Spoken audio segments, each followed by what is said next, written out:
The most dangerous line in the world isn't a border wall in Texas. It isn't a trench in the Donbass. It is a line of longitude. You are being dramatic again. I am being geometric. Everyone is scrolling their feeds, talking about the politics. They are talking about the insult to the Danish crown, the canceled state visits, the angry tweets. They are distracted by the noise. But if you turn off the sound and look at the math, you see something else entirely. And what is that? You see a foreclosure. A foreclosure on who? Denmark? You are foreclosure on the Atlantic Ocean. Not a legal foreclosure, an economic one. Control of access, control of risk. Okay, explain that. Let's back up. You saw the news regarding the January ultimatum, the threat of 100% tariffs on European goods if they don't facilitate the transfer of Greenland to the United States. Yeah, it sounds insane. I mean, threatening to destroy the NATO alliance and the EU economy just to buy an island that is 80% ice? It feels like a mob shakedown. Nice economy you have there. Shame if something happened to it. It is exactly a mob shakedown. But in geopolitics, we call that leverage. You have to ask yourself, why? Why is the United States willing to blow up 80 years of diplomatic norms for a frozen rock with fewer people than a football stadium? I assume you're going to tell me it's not about the ice. It is never about the ice. It is about the kill chain. Open the map on your phone. Okay, I'm looking at it. What do you see? I see Greenland. It's huge. It looks as big as Africa. It's sitting way up there in the corner, white and empty. That is the first lie. The Mercator projection lies about size. In reality, Greenland is smaller than it looks. But its location? Its location is the most expensive variable in the global security equation. Okay, so where is it really? Don't look east to west. Look top down. Imagine you are looking down at the North Pole. What do you see then? I see the Arctic Ocean in the middle, Russia on one side, Canada and the US on the other, and Greenland, it's right in the middle. It is the bridge, and more importantly, it is the gate. This brings us to the most critical acronym in naval warfare, GIUK. GIUK. GIUK. Greenland, Iceland, United Kingdom. Okay, I've heard of this. It's the gap between the islands. Think of the North Atlantic as a house. The GIUK gap is the front door. If a Russian nuclear submarine, say a Yasin-class hunter-killer, leaves its base in the Arctic and it wants to hit Washington, D.C., it must swim through that door. So, we just need to watch the door, right? We do. Since the Cold War, we have wired the ocean floor with hydrophones. We listen for every propeller turn. But here is the problem. The door is breaking. Breaking how? 2 reasons. First, the Russian subs are getting quieter. They are becoming ghosts. Second, and this is the physical reality, the door is getting wider. Climate change? Exactly. As the ice melts, the navigable water expands. The choke point is becoming a highway. If the U.S. controls Greenland, I mean sovereign control, not just a rented base, they can slam that door shut. They can build new submarine pens. They can turn the North Atlantic into a fortress. So, let me translate. Buying Greenland isn't about real estate. It's about buying the lock to the front door of the Atlantic Ocean. Precisely. Right now, the U.S. is renting the lock from Denmark. And Denmark, well, Denmark is a nice landlord, but they are a small nation. They simply cannot afford the hundreds of billions needed to upgrade the Arctic infrastructure. Trump is saying, I don't want to rent the lock anymore, I want to own the door. But wait, we already have a base there. Patuffik Space Base. It's legendary. Patuffik. Yes, we have been there since 1943, but a base is not sovereignty. Treaties are reversible. Sovereignty is structural. What's the risk? Denmark is our ally. Politics changes. What if Denmark elects a government next year that decides to be neutral? If we lose that base, the United States goes blind. Blind to what? Blind to the roof. You mean the flight path? War is just applied mathematics. Look at the flight path of an ICBM. If Russia launches a nuke at New York City, it doesn't fly across the Atlantic. It flies over the North Pole. It flies directly over Greenland. So Greenland is the roof of the house. Exactly. The radar at Pituffik is the first thing that sees the missile coming. It buys the president about 15 minutes of warning, sometimes less, sometimes more. But that window is everything. But radar just watches. It doesn't stop anything. Correct. To stop a hypersonic missile, you need to hit it head on. You need shot doctrine. The U.S. wants to build a golden dome, a missile defense shield. You cannot build that on a ship bobbing in the freezing ocean. You need solid ground. You need to put interceptors right on the roof. But won't Denmark let us build it? Politically, it is extremely difficult. Copenhagen has a strict non-nuclear policy. As long as Denmark owns the land, a true golden dome is politically unfeasible. If the U.S. owns the land, we don't ask for permission. We just build the shield.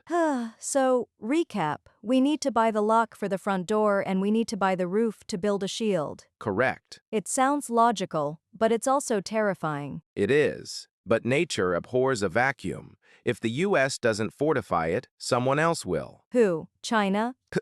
Now we are getting to the phantom wealth. The money. I knew it. It always comes back to money. Not just money. Critical minerals. Have you heard of Kovanefjeld? Sounds like a heavy metal band. It is a mountain in southern Greenland, and inside that mountain is the periodic table of the future, neodymium, dysprosium, terbium. The stuff in our phones and cars? The stuff in our weapons. Neodymium is in the F-35 fighter jet. Dysprosium is in the guidance systems. Right now, China dominates the processing of these metals. We are dependent on our biggest rival for the raw materials of our own defense. That seems like a massive strategic failure. It is a suicide pact, and Greenland is the escape hatch. That one island holds a potentially massive deposit. It could break the Chinese monopoly. So why hasn't Denmark mined it? Because of the uranium. The rare earths are mixed with uranium. In 2021, the local government banned uranium mining. That killed the project. A Chinese company actually owns a stake in that mine. They are just sitting on it. So the minerals are frozen by politics. Precisely. Trump sees wasted capital. He sees weakness. He thinks, if I own the island, I lift the ban. I strip mine the mountain. I get the magnets. I beat China. Okay, door, roof, battery, I get the why, but the how? Tariffs? The tariffs are just the opening move. The real strategy is much darker. What do you mean? The most important target isn't Copenhagen. It's nuke? Exactly. Let me take you back to 1917. This isn't the first time Washington put a gun on the table to buy Danish land. You mean the Virgin Islands? Yes, back then they were the Danish West Indies. It was World War I.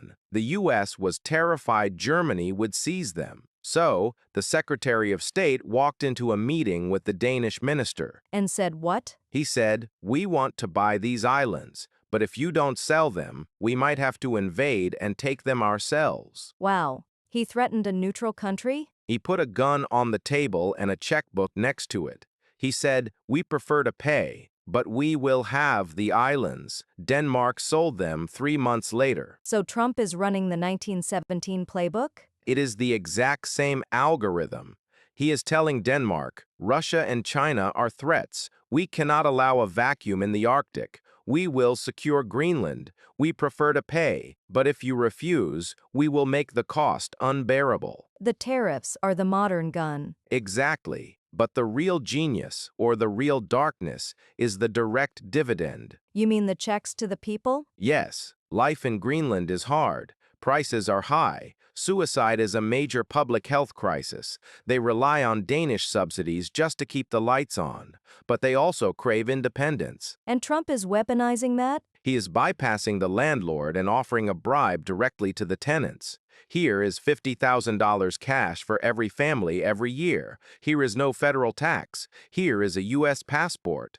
He is trying to create a grassroots movement inside Greenland to demand the sale. That's incredibly cynical. It's tearing a society apart with money. It is phantom wealth in action. He is leveraging the future value of the minerals to pay for the acquisition today. It's a leveraged buyout, a hostile corporate takeover of a sovereign territory. Does Denmark have a choice? I mean, really? Look at the map. Europe is fracturing. Their economy is fragile. If the U.S. slaps a 25% tariff on Danish pharmaceuticals or shipping, Denmark could take a sharp hit very quickly. The Prime Minister has a duty to her voters in Copenhagen, not just the ice in GIUK. But is that actually on the table? Or is it theater? The threat is the point. Eventually, the pain becomes too high. It feels like the end of the polite era. We are back to the 19th century. Grab the land, fortify the choke points. There's one more thing. A ghost from the past. Project Iceworm. It sounds like a sci-fi movie. It was very real. In 1959, the U.S. Army built a secret base inside the Greenland ice cap. Camp Century. They dug tunnels into the glacier. It had a nuclear reactor, a movie theater, a chapel. What was it for? They wanted to hide 600 nuclear missiles under the ice, aiming at the Soviet Union, a hidden shotgun pointed at Moscow. You are kidding. They abandoned it in 1967 because the glacier crushed the tunnels. But do you know what they left behind? What? 3,000 gallons of diesel fuel, tons of chemicals, and radioactive waste. They thought the snow would bury it forever. But the climate is changing. The ice is melting. So the toxic waste is going to leak? Scientists warn it could leak into the ocean. Denmark says it's America's mess. America says we had a treaty. It is a massive legal liability. That's a nightmare. Or, it's a negotiating tactic. How? If the U.S. buys Greenland, they inherit the liability. They can say we are buying the house so we can clean up the basement. It gives Denmark a graceful way to exit. We sold it to save the environment. That is a hell of a spin. Spin is just gravity for politics. So, to answer your question, no, this is not a joke. It is the most logical, ruthless, and necessary move in American strategy since the Louisiana Purchase. So what happens next? Watch the bond markets. Watch the Danish kroner. But mostly, watch the Golden Dome rhetoric. The more Trump talks about missile defense, the more serious this is. This isn't about pride. It's about the fear of a hypersonic first strike. It's about survival. To them, yes. They look at the math. Time to impact for a Russian missile, 20 minutes. Time to detect, 15 minutes. Greenland buys you 5 of those minutes. I guess 5 minutes is worth 100% tariffs. If you are the president, 5 minutes is the difference between retaliation and extinction. That is why they will not back down. That is why the foreclosure is coming. Well, I'll never look at that white blob on the map the same way again. Good. Because it's not a blob, it's the pivot point of the 21st century. Thanks for breaking it down. This has been chilling. Stay warm and keep your eyes on the ice. End of recording.